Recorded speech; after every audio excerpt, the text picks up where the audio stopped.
हम मीनू झा गोर लगै छी समस्त मिथिलावासीके। एकटा समदाउन लऽ कऽ उपस्थित छी। संग दऽ रहल यऽ श्रीमती ललिता झा। कोशिश करै छी सब गोटेके नीक लागै। धन्यवाद। जय मिथिला, जय मैथिल।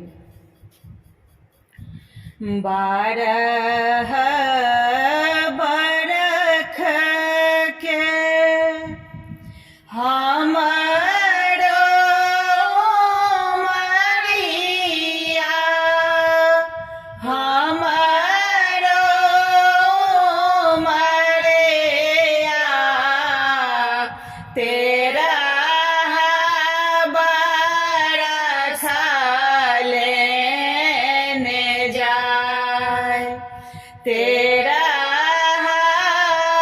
बरख लेने जाए। खेलै छलहुँ धोपै छलहुँ सोपते माओनिया, सोपते माओनिया, आचके में आबे गेल कहार। सोपते माओनिया, आचर तर झाँपल, आचर तर झाँपल,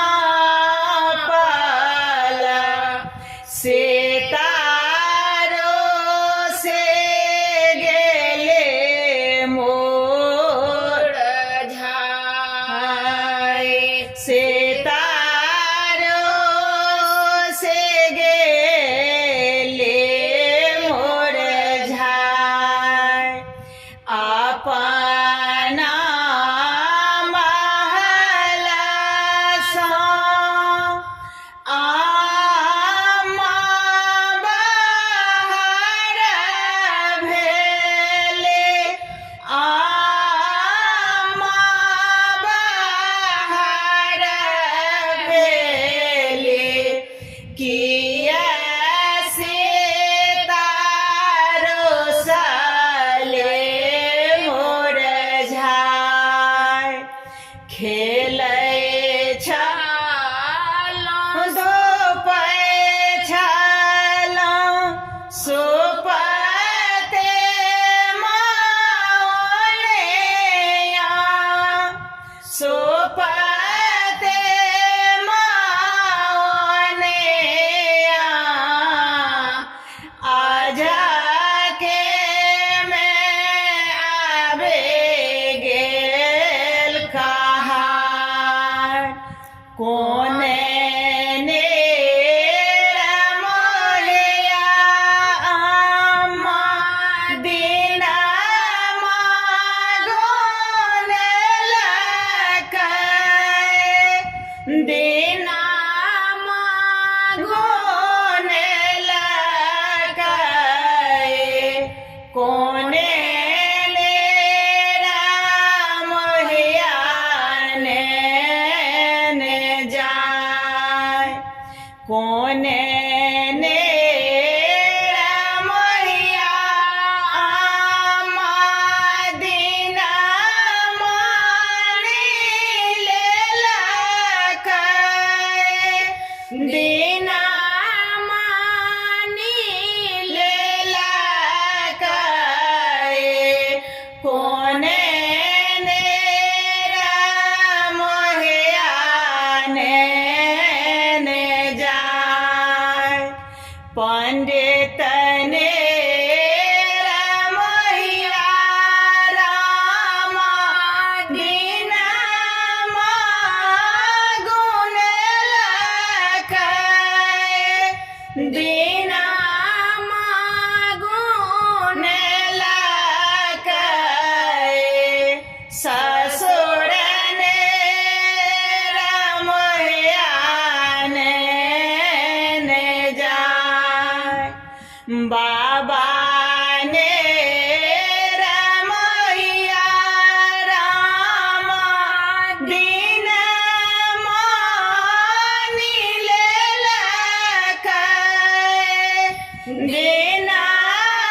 भैंसुर ने